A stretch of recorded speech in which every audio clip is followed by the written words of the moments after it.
Բարև ձեզ, Արևմտյան Հայաստանի հեռուստաընկերության հերթական լուրերն են, Արմենակ Ապրահամյան, Ցեղասպանութենեն ետկալ հայ ժողովուրդը գշարունակե ապրիլ եւ բայկարիլ, Արևմտյան Հայաստանի Հանրապետության նախագահ Լիդիա Մարգոսյանի շնորհավորական ուղերձը ուղղված նոր Հռոմի բաբին, հանդիպում Բաքվեն դեհաղանված հայերու հետ Արևմտյան Հայաստանի Երևանյան առաքելության մեջ, Շուշին գիսլամացվի, Արցախի թեմի գրասենյակին մեջ քննարկվեցան Արցախի պատմամշակութային ժառանգության ոչնչացման, յուրացման եւ խեղաթյուրման երևույթները, ադրբեջանական քաղաքականության նոր թիրախը Հովիկ Ավանեսով, Կարագազյան վարժարանի աշակերտները այցելեցին Ագոստերտ եւ Հրանտ Տինքի հիմնադրամ, Իդալիո խորհրդարանին մեջ տեղի ունեցավ անմորուք հայերու թեմ իրականացված ցեղասպանության պատմությունը եւ մոռացությունը Քիրկի շնորհանդեսը։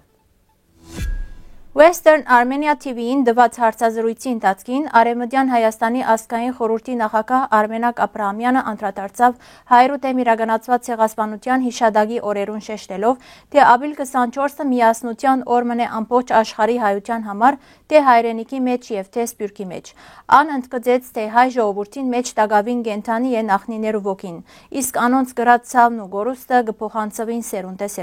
Ցեղասպանությունը ոչ միայն մարդկային գորուստ էր, այլև հոգի ոչնչացման ծրագիր, բայց մենք տագավին գաբրինք եւ այդ իսկ պատճառով պետք է միասին հիշենք եւ հիշեցնենք աշխարհին, ըսավ Արմենակ Ապրահամյան։ Ան կարևոր նկատեց նաև ցեղասպանության միջազգային ճանաչման տարբեր ձևերը բարձրաբանելով, որ միայն հայդարարական ճանաչումը բավարար չէ, ավելի արժեքավոր են այն ճանաչումները, որոնք հստակ կնշեն ցեղասպանության ժամանակաշրջանը 1894-ին 1923 թվականներ, գարցանակրեն տարածքը Արևմտյան Հայաստան եւ Օսմանյան Թուրքիա եւ հայ ժողովուրդը կճանչնան որպես ցեղասպանության զոհ, ըսավ ան։ Արմենակ Ապրահամյան հիշեցուց, որ Արևմտյան Հայաստանի Հանրապետությունը իր անկախության հայտարարության 11-րդ հոդվածով գզորակցի ցեղասպանության միջազգային ճանաչման գործընթացին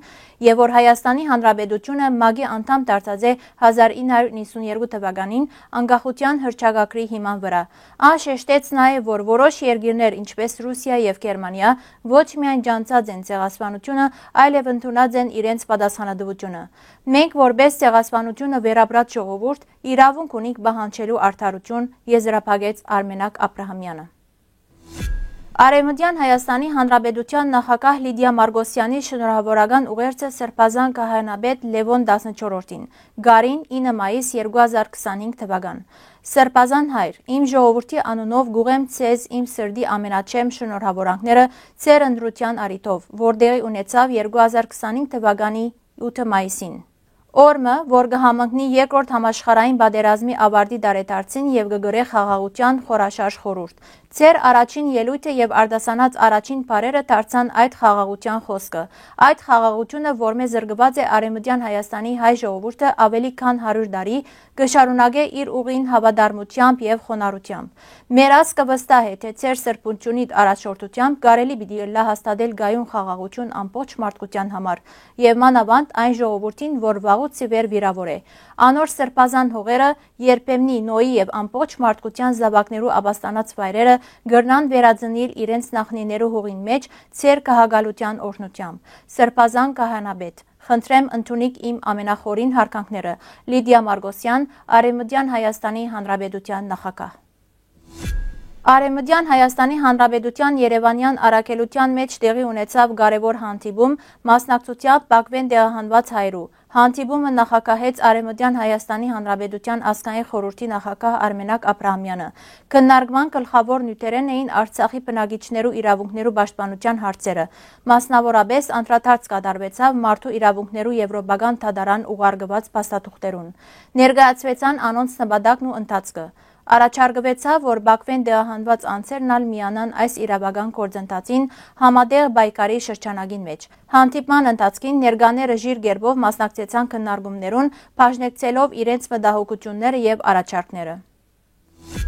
2021-ի մայիսին Շուշիի բարձունքի վրա մզկիթ կառուցվեցավ այնտեղ, ուր մինչ այդ կգտնվեր հուշահամալիր նվիրված հայերու ցեղասպանության, Արցախյան ազատամարտին եւ հայրենական պատերազմին։ Վերջին տարիներուն Ադրբեջանի իշխանությունները համագարկված կերպով գճնչեն Շուշիի ազատագրության հիշողության հետքերը։ Ստեփանագերդի վերածնունդի հրապարակեն սկսող հաղթական երթի ուղին եղբայրական գերեզմանոց տանկ հուշարձան եւ Վասկեն Սարգսյանի հուշագոտող ենթարկված է վանդալիզմի։ 2024-ի մարտին հրաբարակի անունը փոխվեցավ Խանկենտիի հաղթանակի հրաբարակ։ Հայկական հուշարձաններու ոչնչացումը եւ մզկիթներու կառուցումը այդ վայրերուն մեջ կդիտվի որպես հայադյաց քաղաքականության մաս, ուղղված պատմական հիշողության մակրազտման եւ բռնակախտված հայ բնակչության իրավունքներու խախտման։ 2025 թվականի մայիսի 8-ին Արցախի թեմի Կրասենյակին մեջ դեր վրտանես եպիսկոպոս Աբրահամյան ընդունեց մշակութապան Արմինե Դիկրանյանը։ Հանդիպման ընթացքին քննարկվեցավ Ադրբեջանի կողմէ Արցախահայության դեղահանութենեն ետմշակութային ժառանգության ոչնչացման եւ խեղաթյուրման խնդիրը, ինչպես նաեւ միջազգային իրավական միջոցներով այս գործընթացը կանխելու ուղիները։ Արմինե Դիկրանյանն ներկայացուց Արցախի մշակութային ժառանգության վնասման վերաբերյալ իր հեղինակած ուսումնասիրությունը, որը արժանացավ Սրբազան հոր քննադատին։ Նույն օրը Սրբազանը հանդիպեցավ նաև փաստաբավերագրական ֆիլմերու հեղինակ Այդա Ահարոնյանին։ Քննարկվեցան համագործակցության հնարավորությունները եւ Ահարոնյանի կողմէ պատրաստվող Ձիձեռնավանք ֆիլմի արդյունավետ իրականացումը։ Հասե Արցախի թեմ։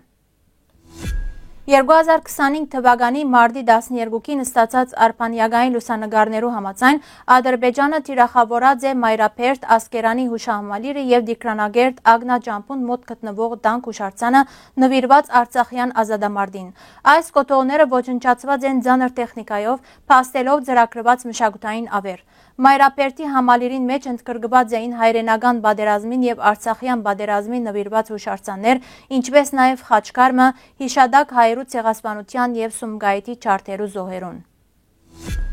Արևմտյան Հայաստանի տարածքին մեջ գործող Կոստանդնուպոլսո Կարագոզյան վարժարանի աշակերտները այցելեցին Ագոս Տերթի խմբակրադուն եւ Հրանտ Տինկի հիմնադրամ։ Այս այցելությունը աշակերտներուն ընձեռնեց հնարավորություն անմիջականորեն ծանոթանալու լրագրության աշխատանքին մթնոլորտին եւ խմբակրական ընթացներուն։ Զրույցի ընթացքին աշակերտներուն ներկայացվեցավ Տերթի պատմությունը, բազմալեզու մամուլի կարեւորությունը եւ սփյուռքահայության հետ մշակութային գաբերու զարգացումը։ Աշակերտները շրջեցան խմբակրության բաժիններով, ծանոթացան Տերթի պատրաստման գործընթացին, լուսանկարիչի գործունեության, իսկ հիմնադրամին մեջ տեղեկացան ընթացող ծրագիրներուն եւ արխիվային աշխատանքներուն։ Այս այցելությունը ունեցավ նշանակալի դաստիարակչական արժեք հայաբաբանման եւ մայրենի լեզվի արժեվորման տեսանկյունէ։ 2025 թվականի մայիսի 7-ին Իտալիո պատգամավորներու բալադին մեջ կայացավ Վիտորիո Ռոբիատի Բենդոյի «Անմորուք հայրու ցեղասպանության պատմությունը եւ մոռացությունը» գիրքի շնորհանդեսը։ Գիրքը նվիրված է ցեղասպանության զոհերուն, դատապարտելով թրքական ժխտողականությունը եւ կարեւորելով հիշողությունը եւ արդարությունը։ Միջոցառման մասնակցեցան Իտալիո բարձրաստիճան պաշտոնյաներ, բալադի նախագահ Լորենցո Ֆոնդանան, արդարադատության նախարարը եւ Հայաստանի տեսփան Վլադիմիր Ղարաբեդյանը։ Ելույթներու մեջ շեշտվեցան ցեղասպանության ճանաչման, Արցախի հարցի եւ մշակութային ոչնչացման խնդիրները։ Հեղինակը զգուշացուց ժխտումը ճանապարհ է նոր ցեղասպանություններու։ Միջոցառումը փակվեցավ հուզիչ ցուցադրությամբ։ Սիրելի հայրենագիտներ, այսօրվան համար այսքան ենք նախատեսած։ Շնորհակալություն ձեր ուշադրության համար։ Լավ մնացեք։